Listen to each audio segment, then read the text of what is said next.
ಅಂತಂದ್ರೆ ಸೆಪ್ಟೆಂಬರ್ ನಲ್ಲಿ ಇನ್ನಷ್ಟು ಲಾಕ್ ಡೌನ್ಗೆ ರಿಲೀಫ್ ಸಿಗ್ತಾ ಇದೆ. ಯಾಕಂದ್ರೆ ಕೇಂದ್ರ ಸರ್ಕಾರ ತನ್ನ ಮಾರ್ಗಸೂಚಿಯಲ್ಲಿ ಅದನ್ನ ಪ್ರಕಟಣೆ ಮಾಡಿದೆ. ಸೆಪ್ಟೆಂಬರ್ 7ರಿಂದ ಮೆಟ್ರೋ ರೈಲು ಸೇವೆ ಜನರಿಗೆ ಲಭ್ಯ ಇರುತ್ತೆ. ಸೆಪ್ಟೆಂಬರ್ 1ರಿಂದ ಬಹುತೇಕ ನಿಯಮ ಸಡಿಲಿಕೆ ಮಾಡಿದೆ ಕೇಂದ್ರ ಸರ್ಕಾರ.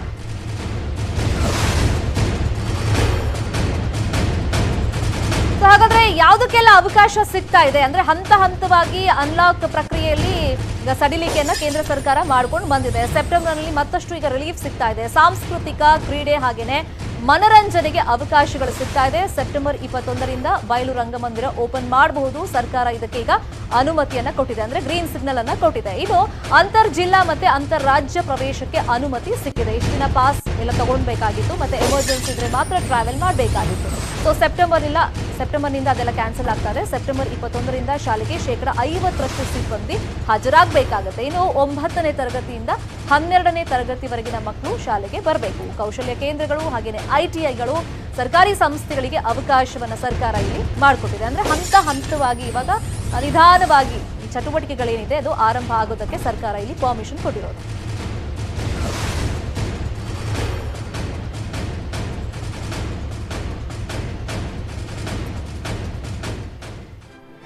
ಹಾಗಾದ್ರೆ ಅನ್ಲಾಕ್ ಅಂದ್ರೆ ಈ ಲಾಕ್ ಡೌನ್ ಏನಿತ್ತು ಅದು ಯಾವ ತರ ಸಡಿಲಿಕೆ ಆಗಿದೆ, ಏನಕ್ಕೆಲ್ಲ ಅವಕಾಶಗಳು ಸಿಗ್ತಾ ಇದೆ ಹಂತ ಹಂತವಾಗಿ, ಅಂದ್ರೆ ಸೆಪ್ಟೆಂಬರ್ 1ರಿಂದಾನೇ ಎಲ್ಲದಕ್ಕೂ ಕೂಡ ಅವಕಾಶ ಸಿಗೋದಿಲ್ಲ.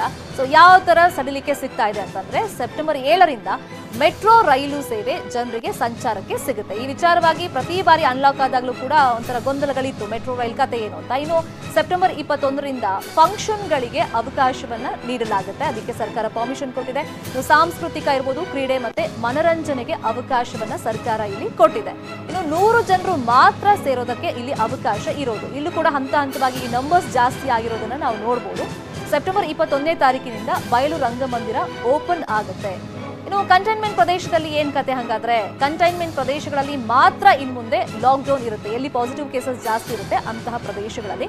ಇನ್ನು ಅಂತರ್ ಜಿಲ್ಲಾ ಮತ್ತೆ ಅಂತರ್ ರಾಜ್ಯ ಪ್ರವೇಶಕ್ಕೆ ಅನುಮತಿ ಇರುತ್ತೆ, ಇದಕ್ಕೆ ಪಾಸ್ ನೆಸೆಸಿಟಿ ಇರೋದಿಲ್ಲ. ಇನ್ನು ಸೆಪ್ಟೆಂಬರ್ 21 ಅಂತಂದ್ರೆ ಸೆಪ್ಟೆಂಬರ್ ಎಂಡ್ ವೇಳೆಗೆ ಸೊ ಯಾವುದಕ್ಕೆಲ್ಲ ಅವಕಾಶಗಳು ಸಿಗ್ತಾ ಹೋಗುತ್ತೆ ಅಂತಂದ್ರೆ ಸೆಪ್ಟೆಂಬರ್ 21ರಿಂದ ಶಾಲಾ ಸಿಬ್ಬಂದಿ ಹೆಚ್ಚಳಕ್ಕೆ ಸರ್ಕಾರ ಇಲ್ಲಿ ಅವಕಾಶವನ್ನ ಮಾಡಿಕೊಟ್ಟಿದೆ. ಸದ್ಯಕ್ಕಂತೂ ಶಾಲಾ ಕಾಲೇಜ್ಗಳು ಓಪನ್ ಆಗೋದಿಲ್ಲ, ಬಟ್ ಹಂತ ಹಂತವಾಗಿ ಮಾಡೋದಕ್ಕೆ ಈ ಪ್ಲಾನ್ ಅನ್ನ ಸರ್ಕಾರ ಮಾಡ್ಕೊಂಡಿರೋದು.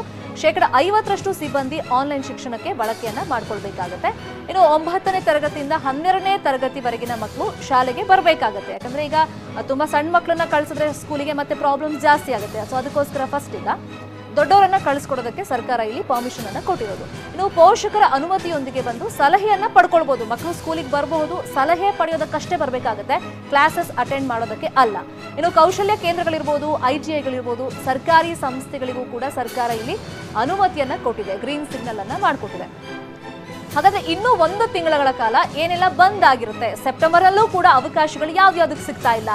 ಶಾಲೆ ಕಾಲೇಜ್ ತರಬೇತಿ ಕೇಂದ್ರಗಳು ಬಂದಾಗಿ ಇರುತ್ತೆ, ಅದಕ್ಕೆ ಇನ್ನೂ ಕೂಡ ಒಂದು ಕ್ಲಾರಿಟಿ ಸಿಕ್ಕಿಲ್ಲ. ಇನ್ನು ಮತ್ತೆ ಮುಂದಿನ ತಿಂಗಳು ನೋಡ್ಬೇಕಾಗುತ್ತೆ, ಅಂದ್ರೆ ಅಕ್ಟೋಬರ್ನಲ್ಲಿ ಇನ್ನೂ 1 ತಿಂಗಳು ಶಿಕ್ಷಣ ಸಂಸ್ಥೆಗಳು ಬಂದಾಗುತ್ತೆ. ಸಲಹೆ ಪಡೆಯೋದಕ್ಕಷ್ಟೇ ಮಕ್ಕಳು ಹೋಗ್ಬೋದು, ದೊಡ್ಡ ಮಕ್ಕಳು ಹೋಗ್ಬೋದು ಬಿಟ್ರೆ.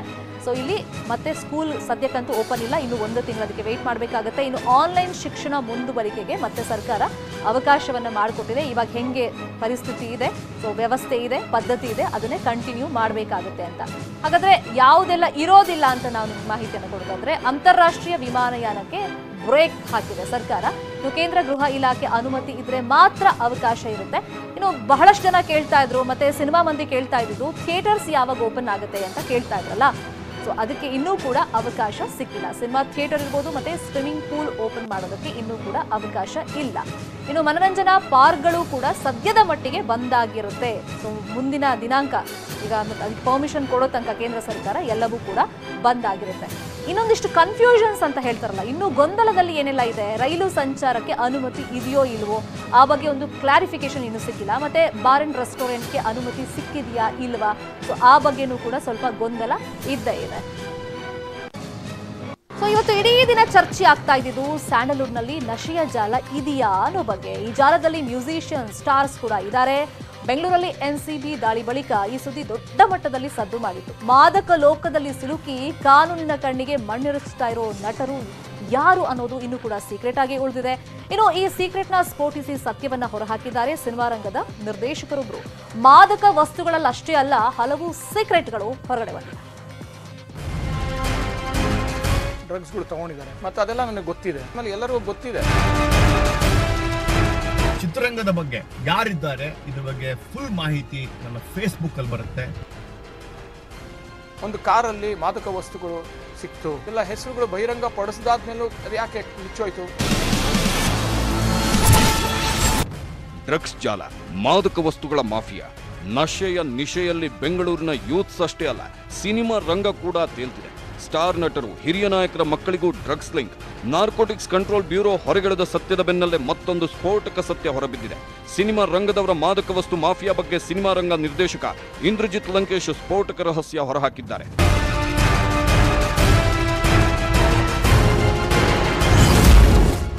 ಸಿನಿಮಾ ರಂಗಕ್ಕೂ ಡ್ರಗ್ಸ್ಗೂ ಲಿಂಕ್ ಇದೆ ಎಂದ ಇಂದ್ರಜಿತ್, ಇತ್ತೀಚೆಗೆ ಸಾವನ್ನಪ್ಪಿದ ನಟನ ಪೋಸ್ಟ್ ಮಾರ್ಟಮ್ ಆಗ್ಲಿಲ್ಲವೇಕೆ?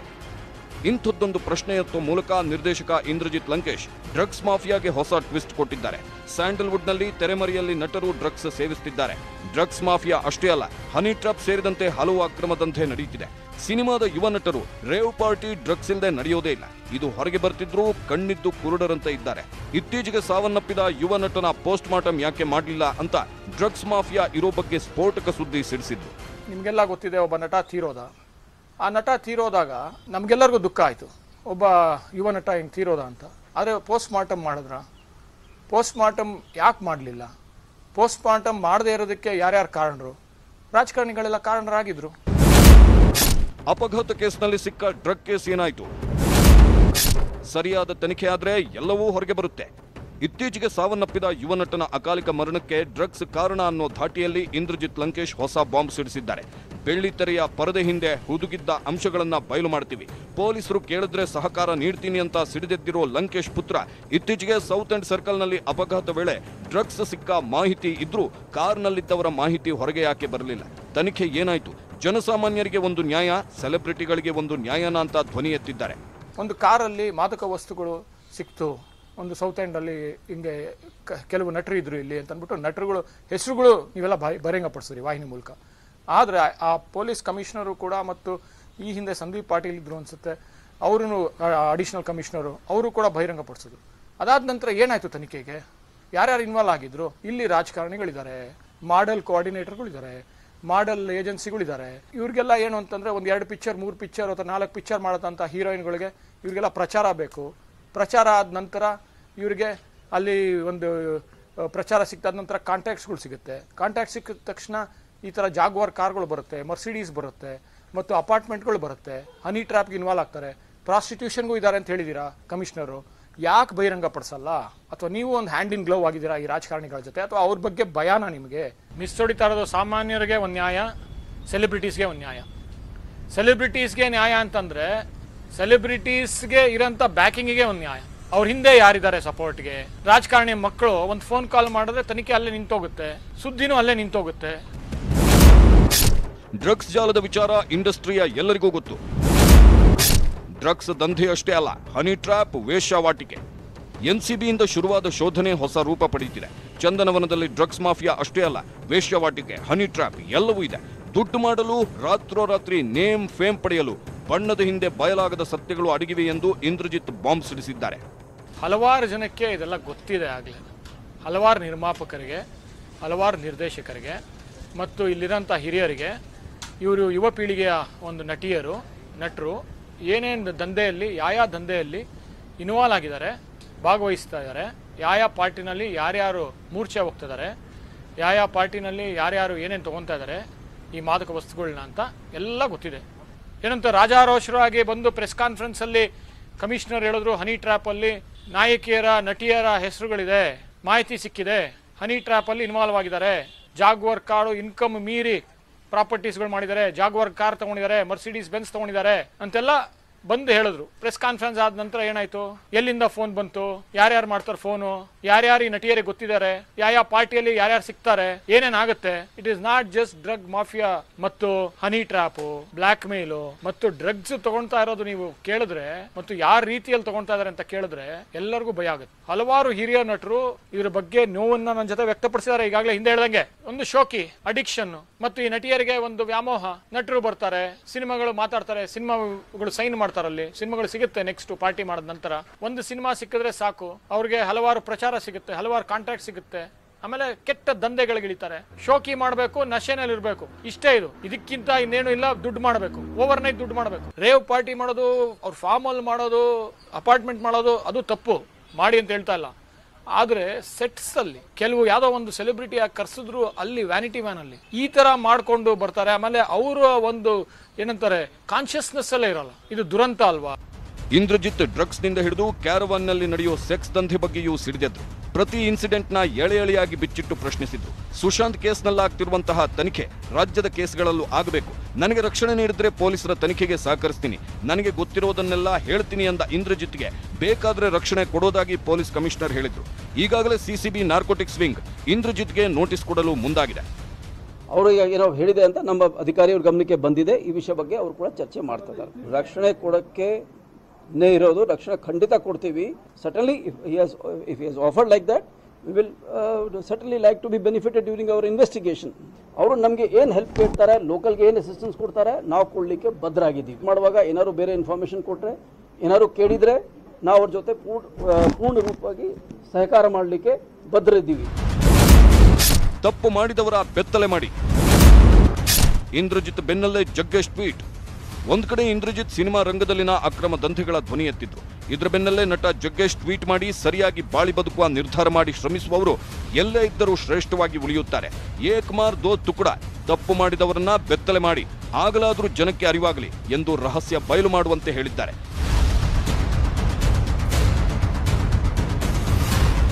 ಎನ್ಸಿಬಿ ಹೊರಗೆಳೆದ ಸತ್ಯದ ಒಂದು ಎಳೆ ಇದೀಗ ಎಳೆ ಎಳೆಯಾಗಿ ಬಿಚ್ಚಿಕೊಳ್ಳುತ್ತಿದೆ.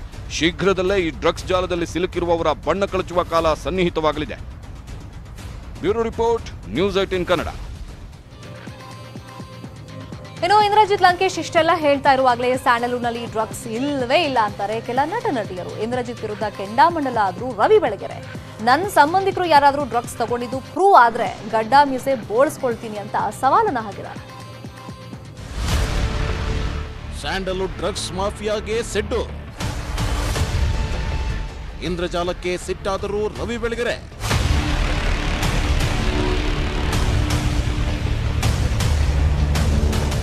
ಸ್ಯಾಂಡಲ್ವುಡ್ನಲ್ಲಿ ಡ್ರಗ್ಸ್ ಇದೆ ಅನ್ನೋ ಮಾತು ಮೇಲಿಂದ ಮೇಲೆ ಕೇಳುವಾಗಲೇ ಪತ್ರಕರ್ತ, ಚಿಂತಕ ರವಿ ಬೆಳಗೆರೆ ರಿಯಾಕ್ಟ್ ಮಾಡಿದ್ರು.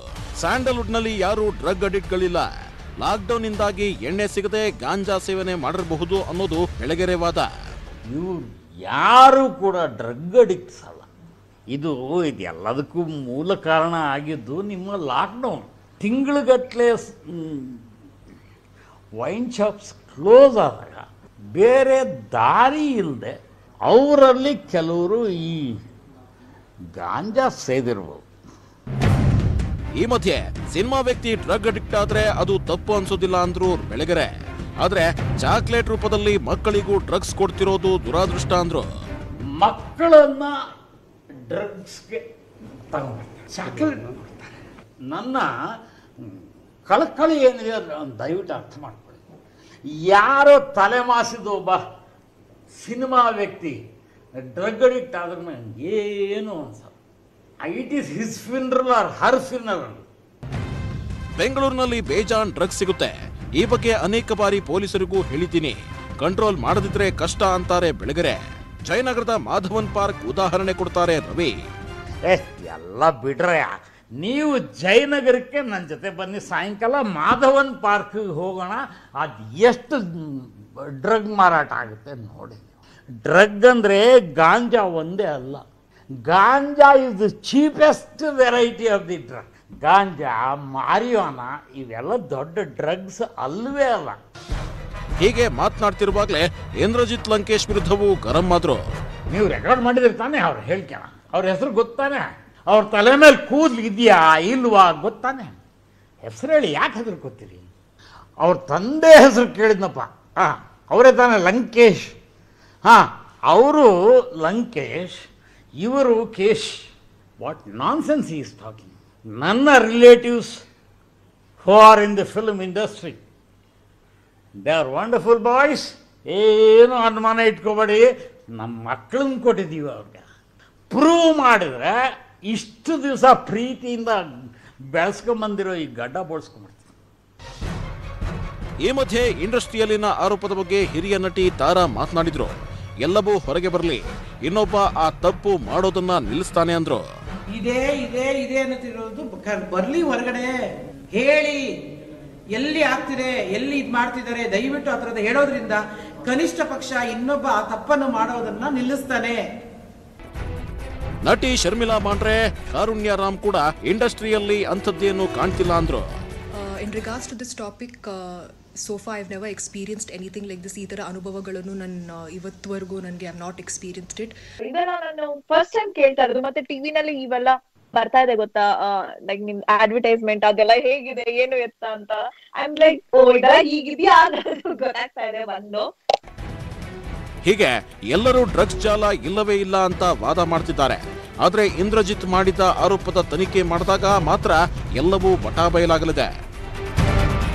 Bureau report, news 18 Kannada. ಇನ್ನು ಇಂದ್ರಜಿತ್ ಆರೋಪವನ್ನ ತಳ್ಳಿ ಹಾಕ್ತಾರೆ ಸಂಗೀತ ನಿರ್ದೇಶಕ ಗುರುಕಿರಣ್. ಯಾರೋ ಒಂದಿಬ್ರು ಮಾಡಿರಬಹುದೇನೋ, ಹಾಗಂತ ಇಡೀ ಸ್ಯಾಂಡಲ್ವುಡ್ ಅನ್ನೋದು ತಪ್ಪು ಅಂತಾರೆ ಗುರುಕಿರಣ್. ಗೊತ್ತಿದ್ರೆ ಮೊದಲೇ ಹೇಳಬೇಕು, ಆಮೇಲೆ ಹೇಗೆ ಗೊತ್ತಾಗುತ್ತೆ. ಈಗ ನಾವು ಅದರ ಒಳಗಿದ್ರೆ ಗೊತ್ತಾಗತ್ತೆ. ನಂಗೆ ಗೊತ್ತಿಲ್ಲ, ಈಗ ಅವರು ಏನು ಹೇಳ್ತಾರೆ ಅಂತ ಹೇಳ್ತಾರೆ, ಹೇಳಿಬಿಡ್ಬೇಕು. Actually total ಹೇಳಿಬಿಡ್ಬೇಕು. ಯಾಕಂದರೆ ಒಂದು ಎರಡು ಪಾಪ ಅವರು ಅಂದರೆ ಯೂಶ್ವಲಿ ಹೇಳುವಾಗ ಕೆಲವು ತಪ್ಪಾಗತ್ತೆ. ಸಿನಿಮಾ ಯಾವುದು ಇದ್ದಾರಂತೆ, ಬಿಗ್ ಬಾಸ್ ಕಂಟೆಸ್ಟೆಂಟ್ ಇದ್ದಾರಂತೆ, ಮ್ಯೂಸಿಕ್ ಡೈರೆಕ್ಟರ್ಸ್ ಇದ್ದಾರಂತೆ, ಹೆಸರು ಯಾರ್ದು ಬರ್ತಾ ಇಲ್ವೇ? ಯಾರ್ದು ಹೆಸರು ಬಂದರೆ ಓಕೆ. ಇದು ಸುಮ್ಮನೆ ಗಾಳಿಯಲ್ಲಿ ಗಾಳಿ ಸುದ್ದಿ ಇಟ್ಕೊಂಡು ಯಾರನ್ನು ಇಟ್ಕೊಂಡು ಪಾಪ ಜನರಿಗೆ ಯಾರ್ಯಾರ ಮೇಲೆ ಡೌಟ್ ಅಲ್ವ. ಅಗ್ರ ರಾಷ್ಟ್ರೀಯ ವಾರ್ತೆಯಲ್ಲಿ ಮತ್ತಷ್ಟು ಸುದ್ದಿ ನೋಡೋದು ಬಾಕಿ ಇದೆ. ಒಂದು ಬ್ರೇಕ್ ಆಗಿದೆ.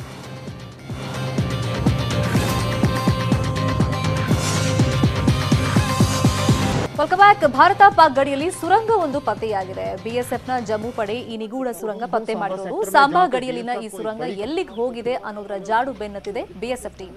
ಸುರಂಗ ಪತ್ತೆಯಾದ ಗಡಿಯುದ್ದಕ್ಕೂ ಬಿಎಸ್ಎಫ್ ಯೋಧರನ್ನ ನಿಯೋಜನೆ ಮಾಡಲಾಗಿದೆ. ಭಾರತ ಗಡಿ ಕಡೆಗೆ ಸುಮಾರು 50 ಮೀಟರ್ ಉದ್ದದ ಸುರಂಗ ಪತ್ತೆಯಾಗಿರೋದು. ಹಾಗೆ ಸುರಂಗದ ಪಕ್ಕದಲ್ಲಿ ಪಾಕಿಸ್ತಾನದ ಚಹರೆ ಚಿಹ್ನೆಗಳುಳ್ಳಂತ 7-8 ಪ್ಲಾಸ್ಟಿಕ್ ಚೀಲಗಳು ಸಿಕ್ಕಿದೆ. ಇನ್ನು ಗಡಿ ನುಸುಳಿ ಬಂದಿರುವಂತ ಬಗ್ಗೆ ಶಂಕೆ ಮೂಡಿದ್ದು ಗಡಿಯುದ್ದಕ್ಕೂ ಅಲರ್ಟ್ ಘೋಷಿಸಲಾಗಿದೆ. ಪಾಕಿಸ್ತಾನಕ್ಕೆ ಲಿಂಕ್ ಆಗಿರೋ ಬಗ್ಗೆ ಅನುಮಾನ ಮೂಡಿದ್ದು ತನಿಖೆ ನಡೀತಾ ಇದೆ. ಭಾರತದಲ್ಲಿ ಕೊರೋನಾ ಅಂತ ಯುಎಇಗೆ ಐಪಿಎಲ್ ಶಿಫ್ಟ್ ಆಯಿತು. ಆದರೆ ಅಲ್ಲೂ ಇದೀಗ ಕೊರೋನಾದ್ದೇ ಕೇಕೆ. ಚೆನ್ನೈ ಸೂಪರ್ ಕಿಂಗ್ಸ್ ಟೀಮ್ ಸದಸ್ಯರಿಗೆ ಕೊರೋನಾ ಬಂದಿದೆ. ಹೀಗಾಗಿ ಇಡೀ ಟೂರ್ನಿ ಮೇಲೆ ಇದೀಗ ಕೊರೋನಾ ಕರಿನಿರಳಿನ ಛಾಯೆ ಆವರಿಸಿದೆ.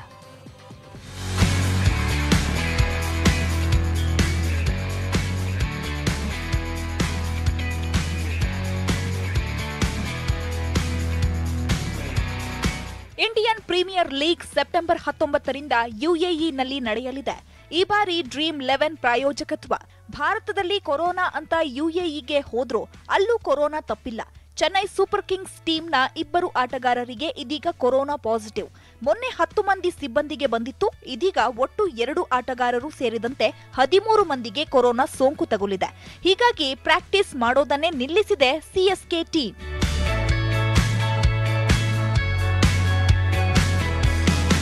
You guys in UAE.